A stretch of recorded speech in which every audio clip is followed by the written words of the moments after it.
Hi, everybody. This is Mary Kay with Country Music Matters, and we have somebody new to introduce to you. Welcome, Josh Gallagher. What's up, guys? How are you? Josh, tell us about yourself. You're new. We know you've been on The Voice season 11, so give us some background on that. Yeah, well, season 11 of The Voice, which was the fall of 2016, and I kind of got lucked into a private audition for playing around town here in Nashville and stuff like that, and it was a good time out there. I spent the total was like 7 months or something like that, and back and forth, a couple months there, a couple months back here, and it was just I didn't expect to make it that far as I did, and then kind of overnight, I kind of looked back and it was like a blink, it was over that quick. It was a really fun process. It was a good time out there. Made a bunch of new friends. I was actually talking to Sundance, who won my season, the other day. When he gets in town, we're gonna go cut up a little bit and hang out for a while he's in town. So it was a good time for sure. Yeah. You had a lot of mentors there. Yes. What did you take from each one of them? I think it's kind of hard to pinpoint really.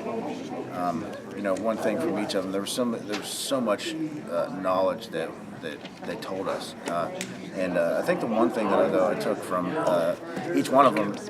I think the one thing I took from each one of them though was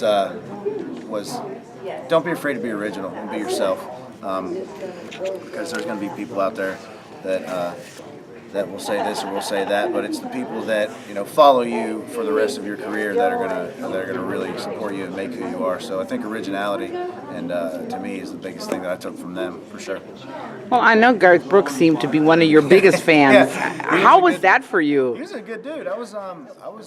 So we knew that week that Garth was going to be our mentor for the week, but it kind of wasn't like real until like we stepped on stage with him. So I saw him and I was like, inside I think I lost my marbles a little bit, and it was really cool. He gave me a lot of advice. He was a very genuine guy. Hopefully I'll be able to get to work with him here in the future throughout my career at some point, because I really enjoyed the time that I got to spend with him while I was on the show. Now give us a journey, how you got to where you're at, and what was your influences, your family support? Man, I was influenced by a lot of different music growing up. Just I had my phases. I grew up listening to country music from my parents, and then I got into my like heavy metal, heavy rock bands and stuff, and my rap phase, and it kind of just exploring different styles of music and trying to find myself, really.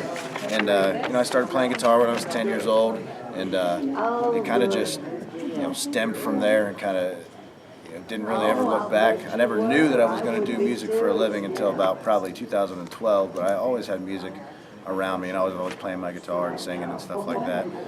So I'm here now because of those beginnings, and then all the fans that I gained while I was on The Voice.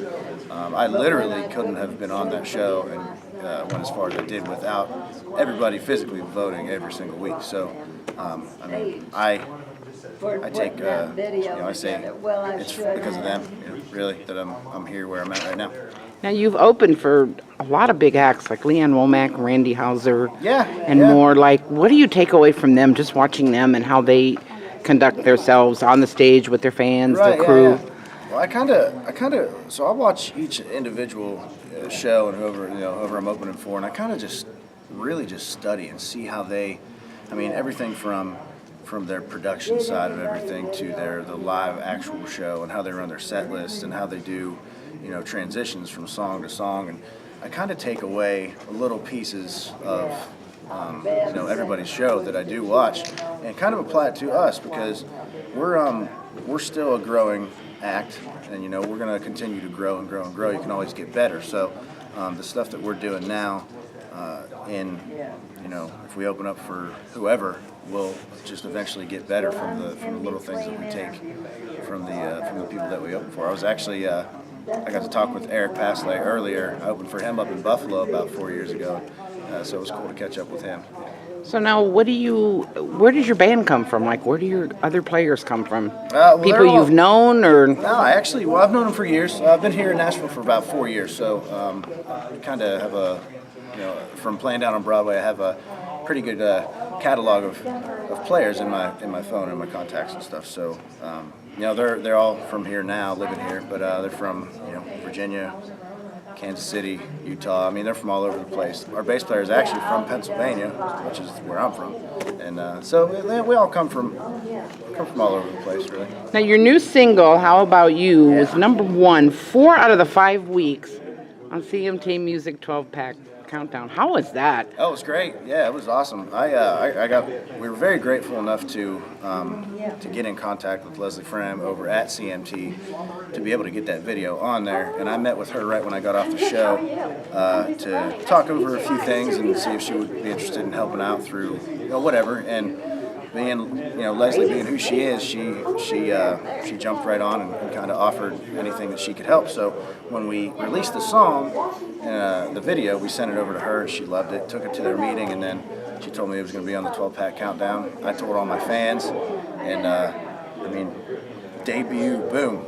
Very first week it was at #1, so it was a pretty cool experience. Just to even have the video on CMT in the first place is a feat in my book, and then just for it to be #1 week after week after week, it's a pretty cool feeling. Is it tough some days to focus on what you're going to write or what direction you want to go, or hey, absolutely. I've got this down?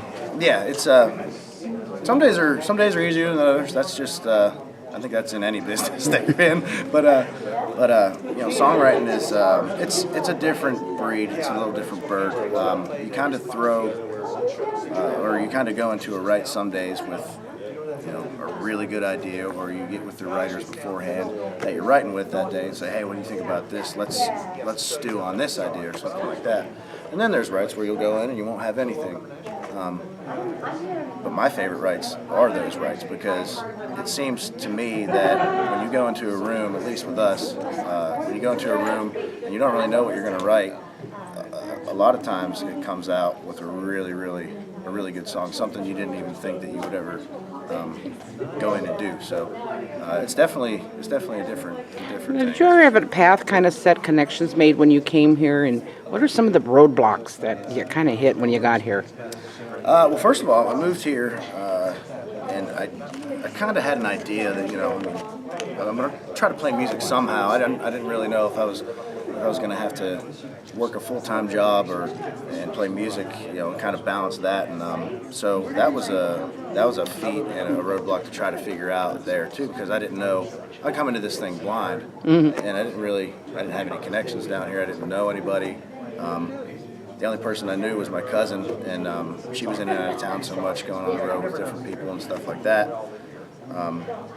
So that was the first feat that I had to get over and try to figure out myself, and kind of led to playing down on Broadway and things like that. And then you meet players and you meet other people that can hook you up with this person or this round or this host or whatever, and then you kind of just keep those contacts and you keep in touch with those people, and you get a lot of no's when you first move to town.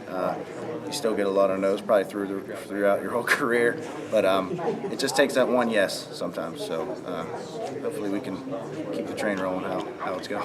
Now you have a heart, very big heart, and you look into giving back. So you were just recently named the official spokesperson for Vision 2025. Yeah, in Johnstown. Yeah. Mm-hmm. Explain that to us. What is that? So it's a program that is actively trying to make Johnstown a better place to live and a more I'm trying to think like more of a sparkle for people to come to if they're looking to move to Pennsylvania or Cambria County, anywhere, a place where people can look at Johnstown, Pennsylvania, and go, that looks like a really nice neighborhood, a really nice town that I think that I could move to, raise a family in. So it kind of leans towards that, and I was really lucky and grateful that they asked me to be a part of that. So yeah. Now explain the Giorgio Children's Foundation. You're a spokesperson, Goodwill Ambassador for that. Yeah, I'm a Goodwill Ambassador for that. So let's see, the Giorgio Children's Foundation, I did one event for them last fall in Altoona, Pennsylvania, and they put these fundraisers together to raise money to try to find a cure and do research on NF, which is, I mean, it can affect anybody, but it hits, it's a when you're young. It gets you when you're young, and it can be, dermal NF, which is on your skin. It's not deadly; it won't kill you, but the long-term effect of having people judge you because you're covered in lesions and tumors and stuff. That's what'll really eat you alive. And I didn't know what NF was before I went and did this event for them last year. And the presentation kind of really took me back, and put me back in my seat because I had no idea what it was. And I just saw they put on a presentation about it showed so many affected kids and young children that it kind of made me tear up a little bit. To be honest with you, it was that emotional, and I said I want to be a part of this. I want to try to help out as many kids and as much research as you guys can do. And then that same day they asked me to be a Goodwill Ambassador, so it was a pretty cool day. And you have a good platform for it. Yeah, absolutely. Yeah, for sure. And all the fans have jumped on board ever since I announced that I was an ambassador for it too, and they help. I actually have a page on my website that it just says donate on it, and it'll take you straight to the NF1 page or the Giorgio Children's Foundation page. And you can. Now, is this your first year as an artist at CMA Fest, or have you? Okay, wow. Yeah, first year. Yeah. I'm surprised.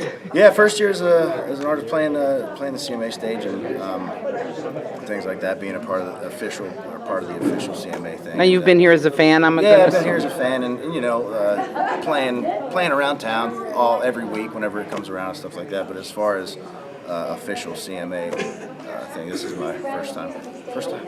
So what do we got going on the rest of the year? And let's hear about any more new music coming out, touring. Yeah, we're actually about to head back out on the road here next week, and then we'll be playing around and stuff like that. So we're looking to hopefully release a new single, or maybe two. I'm not really sure because I got two songs that I'm so in love with that I kind of got to fight. I got to pick which one. I'm not really sure. I played one of them upstairs here not too long ago, and it seemed to go over really well with the crowd. They seemed to like it. So we're definitely going to releasing a new single here the next couple months. I'd love to get a record done by the end of the year. Definitely going to release an EP though after we get this next single out, so we can get people some more content to listen to and stuff. Now social media is big, so we got to know where we can find you. Yeah, so you can find me on all the social medias on the old interwebs there. Facebook, Instagram, Twitter. It's all Josh Gallagher Music or Josh Gal Music. If you type in Josh Gallagher, it should come up there. So I'm on there daily, or at least try to be anyway. So come follow me and let's do this journey thing together. Josh, we always enjoy meeting new people, and I've really had a good time here. And have a great rest of the CMA Fest, and thanks for your time. Thank you so much. I appreciate it.